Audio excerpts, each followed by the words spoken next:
Hello, everybody. Hello, Welcome back to our current art podcast. I'm Yaqing. I'm Chang'en. Really nice to have you back. So, do you still remember the beautiful memories of those travel that you had years ago? Yes, I love travel, and then I had Europe, and then Turkey, and Jordan, Israel, like 6 countries. Travel on 2009. Wow, that's Yeah. amazing. Yeah, with group. So it was really great. What did you do there? So I was in the group, the Christian missionary group, and they prepare for the performing. And while we travel different country, we perform and kind of spread our message. Is it like ceremonial performance? Yeah, it's like they use a Korean traditional performing theme. So it's kind of like celebration. Yes, it is actually the story is celebrating about our son's comeback to father. Yeah, that was the story of the performing. Very interesting. Yeah. I've also been to Istanbul. It's one of the most beautiful cities that I have ever been to. You know, I love there because of the food, because of like different Islamic patterns on the street, on their carpets. It's such a beautiful city. Yeah. And that has rich history, and it's one of the few intercontinental city actually in the world because it's across Asia and Europe. Wow. So I think while we are conversation going, we found each other. We went to Turkey. Yes. That was the common thing. So we wanted to decide to talk about the Turkey. And why did you go there? Actually, I went to Turkey because COVID. Because of COVID. Yes. At the time, I was in India, and then they closed the international border for like over a year. I was basically stuck in India, and I couldn't go back to China because Chinese border was closed. And then I was thinking maybe one of the great places that I can visit, I can stay longer, is Istanbul. Oh, I see. The Turkey didn't close the border. No. They allowed you stay as long as you want. Is that they true? have a very relaxed visa policies. Okay. Actually, because of their economy went down, so they allow the tourists to stay at least 1 year with a residential visa. So it's quite easy for me as a Chinese citizen to go to Turkey and then get a residential visa and stay there as long as I can. Wow. Yeah. Well, I remember you say you were staying in Germany. Why didn't you go back to Germany? Because Germany's border was also closed. So like many countries have very strict policies, except Turkey, because they need tourism. You know, they are heavily relying on tourism. So they need people still to coming in. So they didn't close the border. Oh, okay. That makes sense. All right. So how was it? Did you have fun there? Yeah, it was a very beautiful time, I think. I really enjoyed the landscape and also the experience of, traveling between the different continents. You can take this big boat to travel between Kadikoy and the European side. So it's very interesting that you can drink the Turkish tea on the boat, and then you can see very beautiful landscape, and then they are so close to the water, and I just really love the experience of living there. How about you? We were on the boat, and then crossing from where we stayed to the Istanbul was a very strange moment because where the residential area is more like Asian looking area, So I was feeling like it's similar to Korea neighbor. Oh. Yeah, and then when we crossed to the Istanbul, it's totally Europe, and then mosque, and it was like, wow, it feels like I'm transferring the time and space zone. It was really strange and unique experience. Did you notice that actually Turkish people looked really variety? Yeah, that's true. Yeah, there are some people looks more Asian, some people looks more European. Even the blonde people were there actually. Yeah. But I think when I was there, even though there a little more Asian blood in there, but they didn't have many experience with East Asian.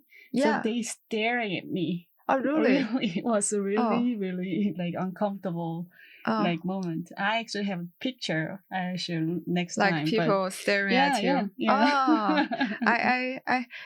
I mean, they are very outgoing, you know.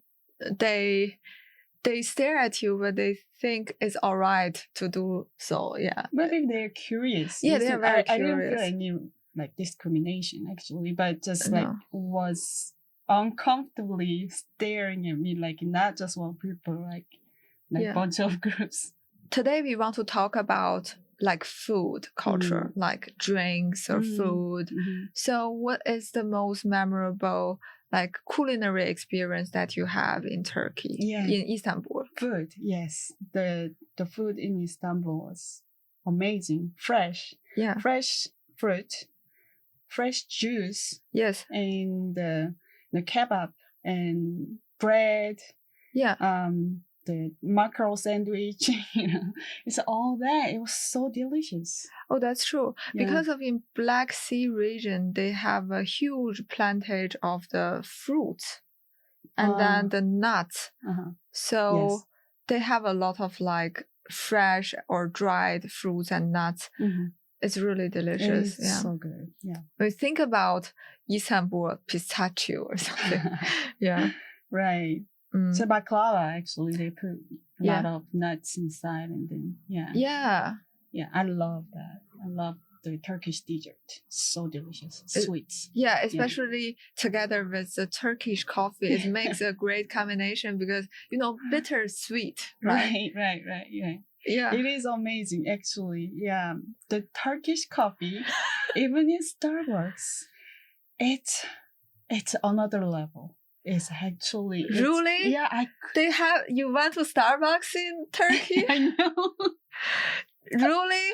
I know. I was not really known about culture. Oh, all right. I went to Starbucks because I need coffee, because I only know about Starbucks. You're very honest about it, at least. Yeah. So yeah. But the Starbucks coffee, but it's not a regular Starbucks recipe. It was like thick, dark, caffeine, full caffeine. It was really, really strong coffee. Yeah.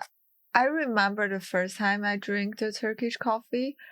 So I didn't know that they have the grinded coffee at the bottom of the cup, right? So my experience is you can drink everything up. And then the first taste of that Turkish coffee, it feels like Chinese medicine. Oh. Yeah, because it's very bitter. It doesn't have this Italian espresso, doesn't have this smoothness. No, it's really rough, tough taste of Turkish coffee.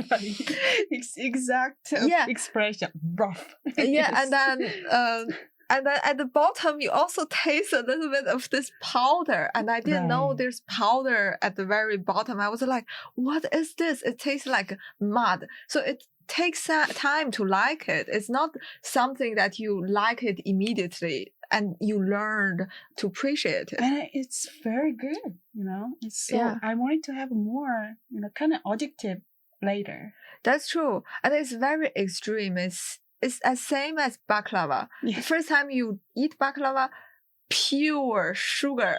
Right. Yeah. And I think they also have this very traditional, food, more like a snack on the street. They sell it with the cars everywhere, which they put rice into the mussel, so stuffed mussel. Oh, I didn't have an experience of that. Can you explain more? Oh, yeah. It's very beautiful. Like, they keep this mussel shell, and also they keep this like mussel, they stuff the rice into it. Wow. So, and then I don't know how they cook it, but this like the texture of the rice and combined together with this juiciness of the mussel, and you can eat a lot of them at once, right? And then they sell it on the street. I lived in Germany for like 3 years prior that I went to Turkey. They don't have a street food culture like sausage. In Germany. Sausage. I am I don't eat meat. Yeah. Oh, right.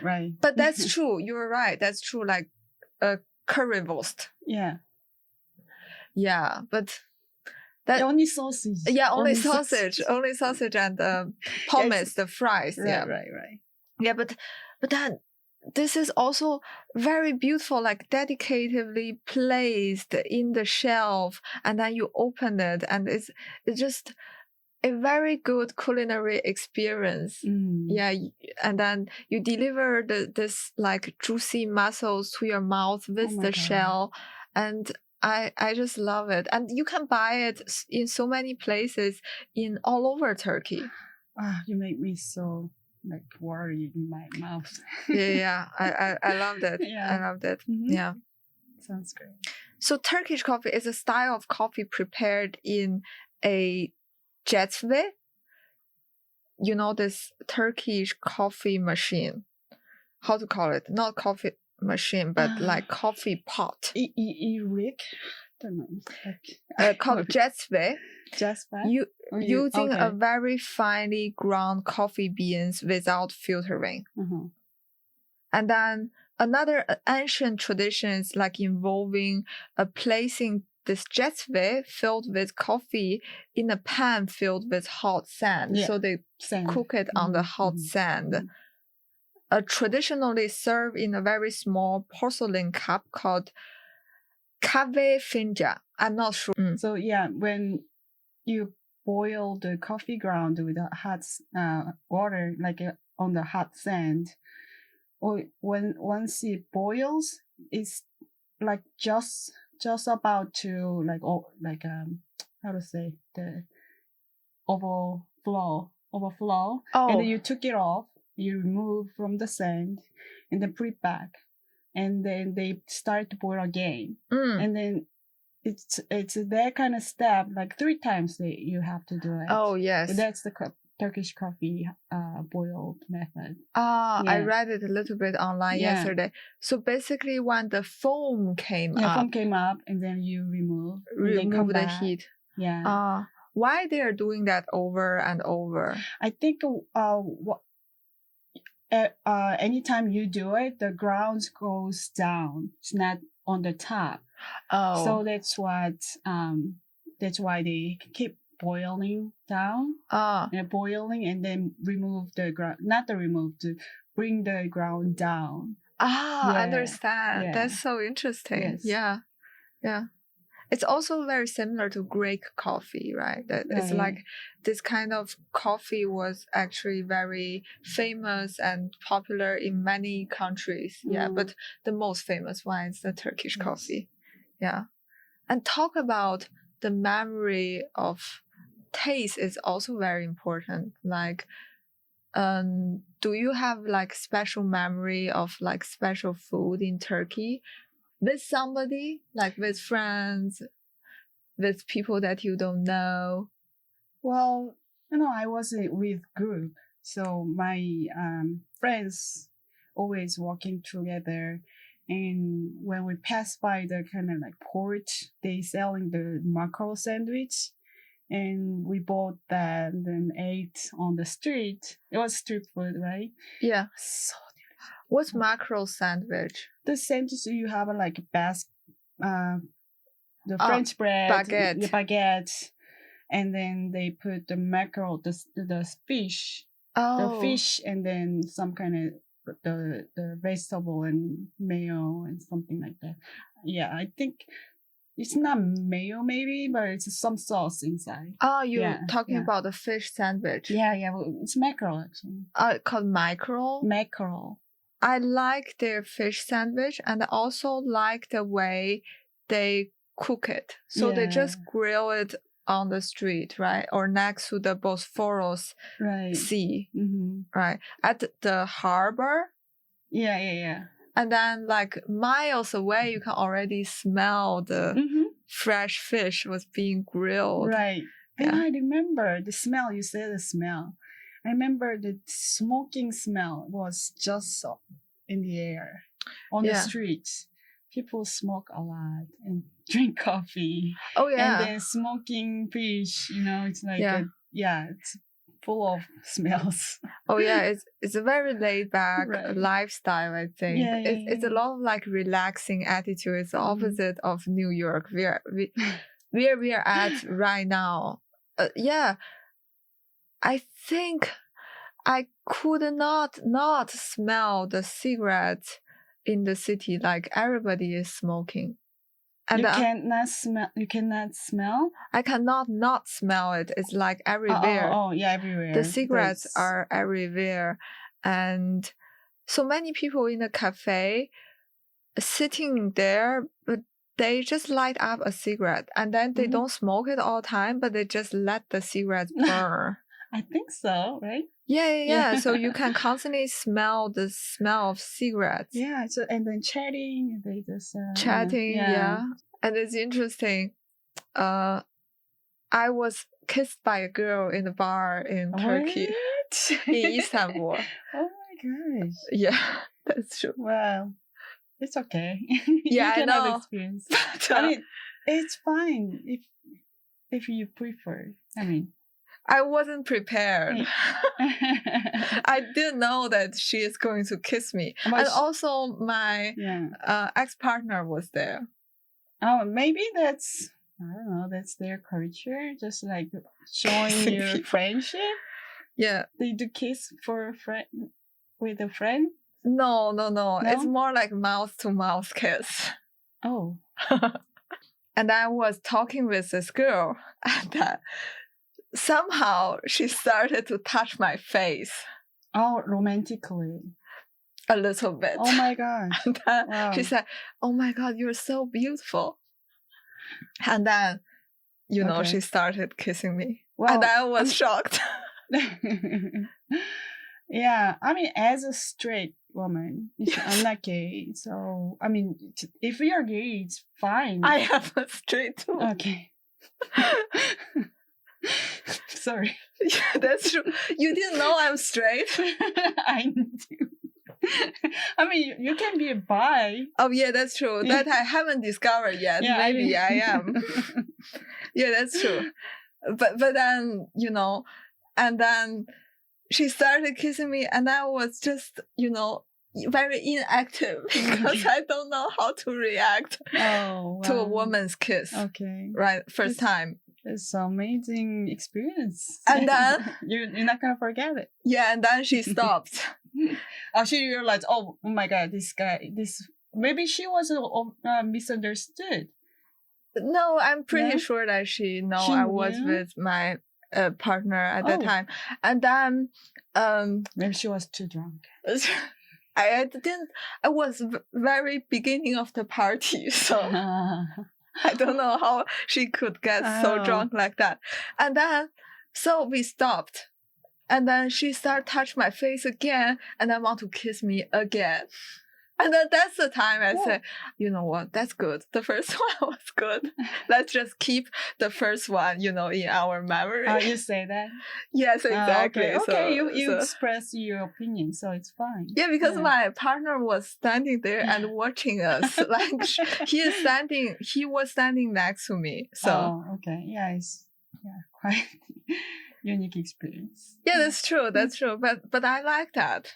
Yeah, so brave, she probably knows that he was my ex-partner, but she still do it anyway. So Wow, what a brave woman. It's also a very beautiful woman, so I enjoyed it. She was? Yeah, she was. Yeah, no matter what, I mean, always welcome with beautiful people, No. men or women. But no, it's more like the atmosphere, that it's a very beautiful bar, and then the light was great. Is it like a hookah bar?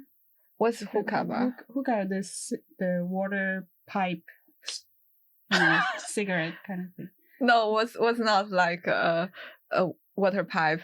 It's just a normal bar, but inside they have a garden, so like a green area, and it's just like the atmosphere was so soft, and then the light was so dim, and then this woman has like a little curly hair, and then it's a good experience. Yes, I liked her, but I didn't ask her number, so okay. There's no after story, but it stays in my memory. If she ever listened to our podcast, I'm talking about you. Yeah. All right. Yeah. Okay, so the artist we are going to introduce, called Gülsün Karamustafa, was born in 1946 in Ankara. Is a visual artist and filmmaker recognized as one of Turkey's most outspoken and celebrated artists. She uses her personal and historical narratives. Karamustafa explores socio-political issues in modern Turkey. She talks about increasingly emergent issues such as immigration, feminism, gender roles, histories of imperialism and colonization since the early 1970s. So one of the work that we are going to show is called Mistake Transport. She made that in 1992. So describe how does it look like. So she used the different colorful quilt and put them into the carts. So those carts you can push around, right, in the exhibition hall. Right.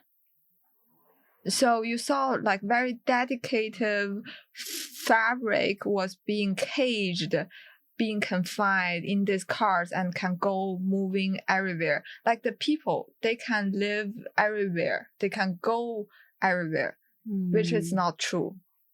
Because there are so many bureaucratic issues that people are dealing with, but then it's also at the same time like people has more freedom to choose where they want to live in the world.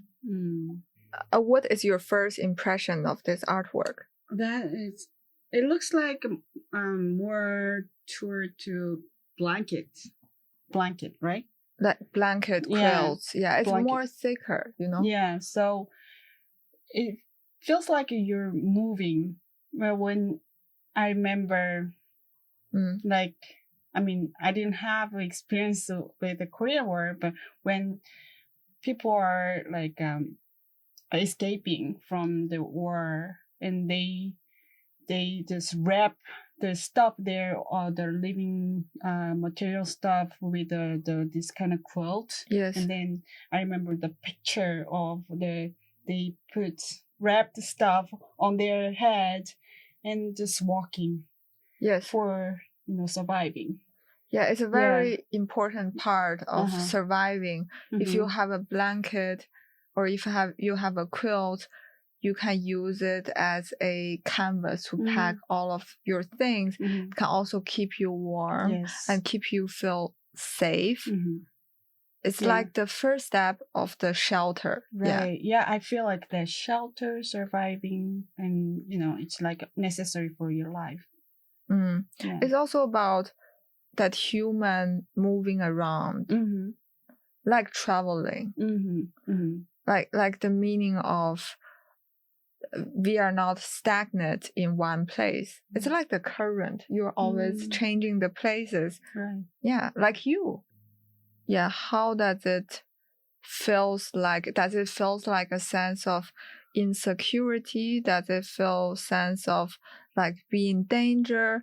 How does it feel like to live or travel in a different part of the world where you don't know what is your final destination or you don't know where you're going next year? Right. I mean, now I have family in my place and I feel secure right now. But Yeah. before that, and when I'm traveling with that group, and actually, when I was in Korea before the traveling, I always have a struggle to find a house, like Yeah. the rent, because I didn't have enough money. So I always have to find a place. So staying with my sister, Yes. yeah, it was like, even though in my country I had to look for the place always.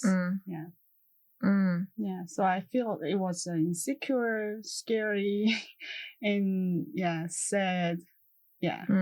But in the end of the day, you can like crawl into the quilt blanket, and yes. then the blanket, and then to feel warm again, to Right. feel like being covered again. Yeah, it relieves when I go into inside the blanket. I feel relieved from the exhaustion. Yes. Yeah, and then you feel like being protected. So it's like a temporary relief that you have every single night.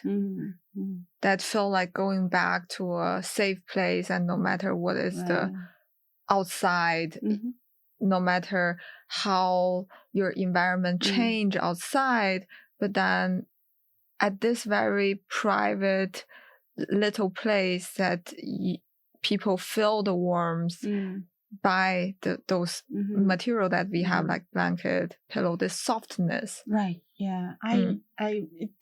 It's really important to me, the blanket texture and the material.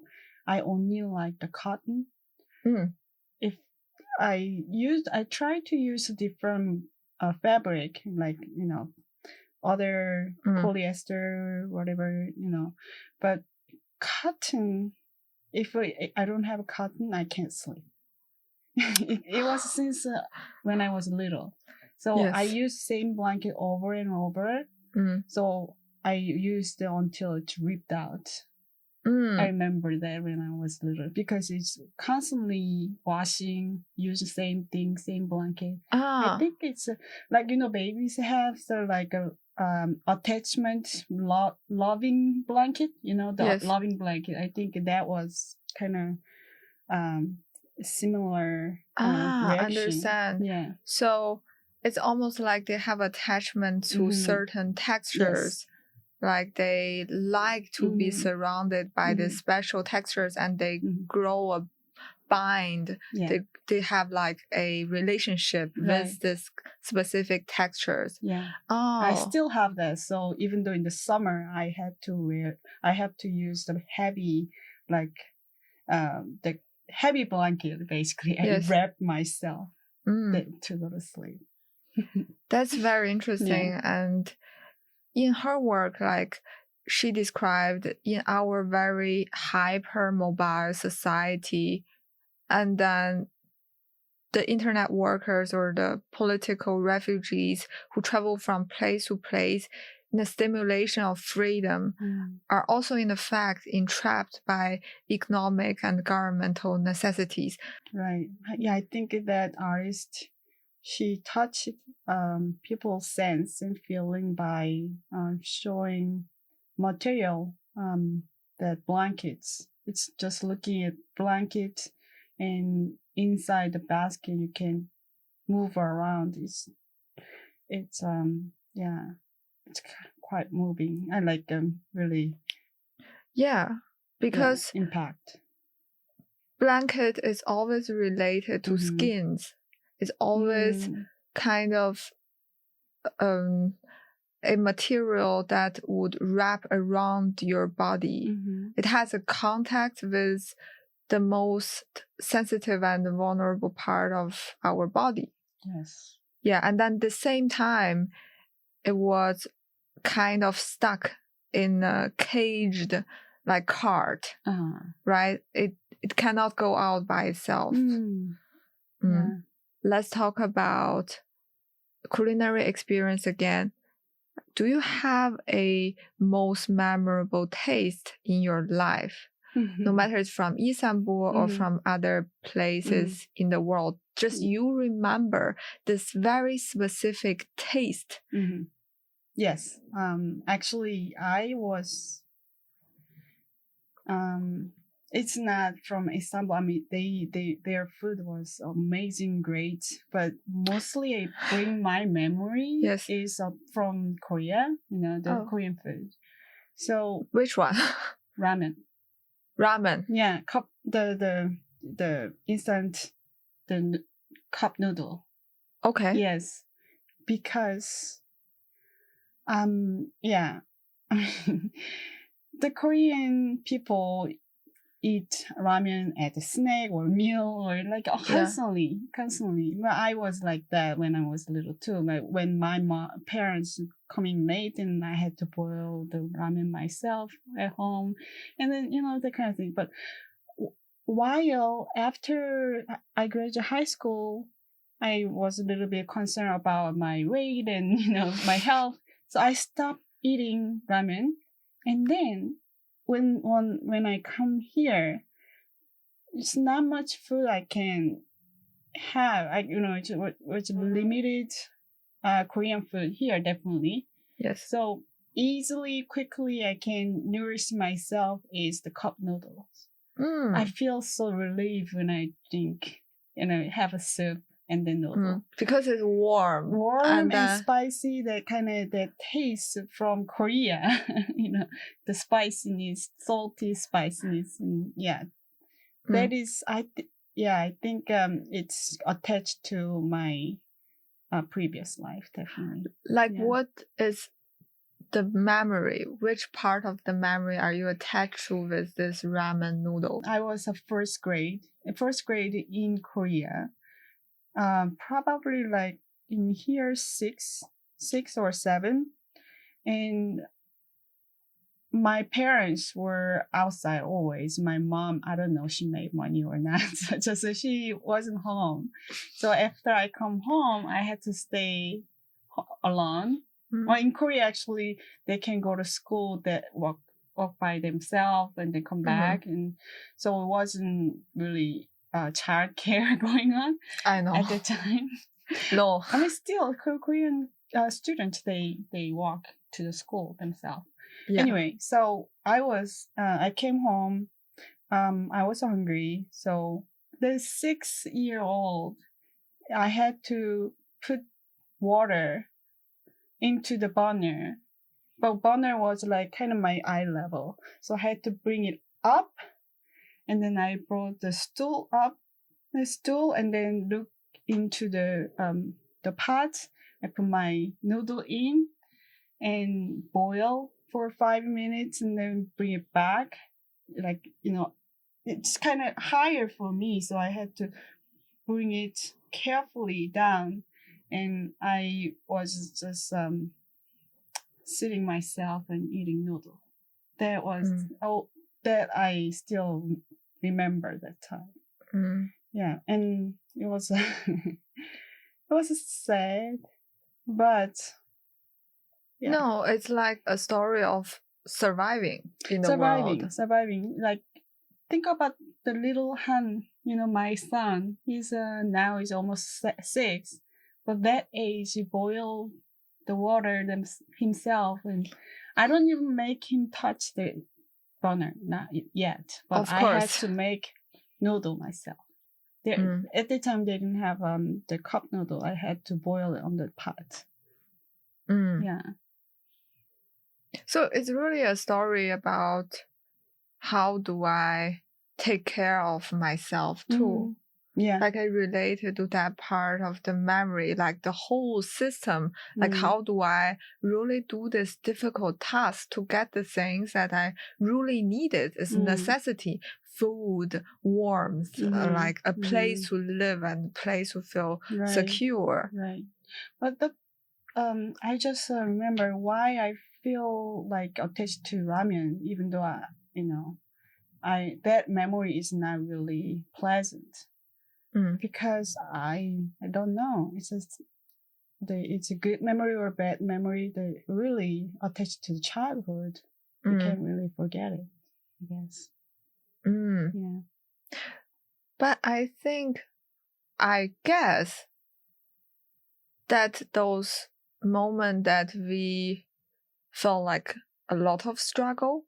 And those moments that we are facing a lot of struggle, at the same time, it teaches us how to get over those painful moments. Hungry. Yeah, I know that's one of the Right. basic Yes. challenge. Right. But then how to support myself in the most basic way. And that is a skill. That is the skill that we needed all the time. Right. Yeah, I learned how to survive. Yeah, that was a skill that exactly your explanation is right. Yeah. And how do we store the memory of taste is also very interesting in a scientific way. So hippocampus plays a very important role in consolidation of information for short-term and long-term memories, and also in spatial memory that enables the navigation. So basically, hippocampus is in charge of what, where, and when. And then taste cortex, which is called gustatory cortex, is a brain structure that's responsible for perception of taste. So part of area in our brain that called insula, which is separate from hippocampus. So that means like taste memory is a very special existence. It's connected with our emotional reactions rather than hippocampus. Wow. So we have a like emotional connection, like we feel certain ways that declarative memories like cannot support us. So it's really hard to describe a feeling of taste certain food because of those experience wasn't categorized into a category of what, where, and when. So it cannot express by words, but expressed by a certain like experiences in our body, you know. Are you a good eater or a picky eater? I am not a very picky eater because I grew up with my grandparents and they're really not good at cooking. So they just cook everything which is left. Okay. And then but my mom would always brought me to those very fancy dinner parties at night. So it's very contradictory, right? And then most of the time in those dinner parties, I don't eat. I just swallow because I don't understand what adults are discussing about. So I feel like really alienated. So no matter how good the food is in those dinner parties, I don't taste it. So you don't eat, you just swallow means you don't really enjoy the food. You just basically biologically swallow into your body. Yeah, when I think about those food that I had, I only remember the textures. I don't remember taste, the very specific taste. Yeah, I guess it's not about fancy or not fancy. It's about if you have that food, if you feel secure enough to open up your senses to feel it or not. So in my cases, at those so many fancy dinners that I've been to in my whole life, I didn't taste a thing. It wasn't comfortable for you. No, boring. I was always have to sit still. I'm afraid to say wrong things. I'm afraid to disappoint anybody. Like those people, they are not nice. It's all my mom's colleagues. They don't care about what did I do every day. They don't care about what was my experience. And then they're always smoking and drinking. And that experience made I think 10 years old or 6 years old feel very uncomfortable to sit there. I understand. Yeah, especially when they smoke, you can really taste. I remember my father also smoke after food, and while I'm still eating, he started to smoke, and I couldn't breathe. So I was like, Daddy, I can't eat because of the smell. And then kindly he will stop smoking and, or go outside for me. But yeah, smoking smell is quite strong. So you just destroy your palate. Yeah. That's true. Yeah. And I remember there were one things that my grandparents bought for me as a lunch. It's like a bun. It's like a pastry. It's very simple pastry. Maybe it has a like croissant texture, so different layers, right?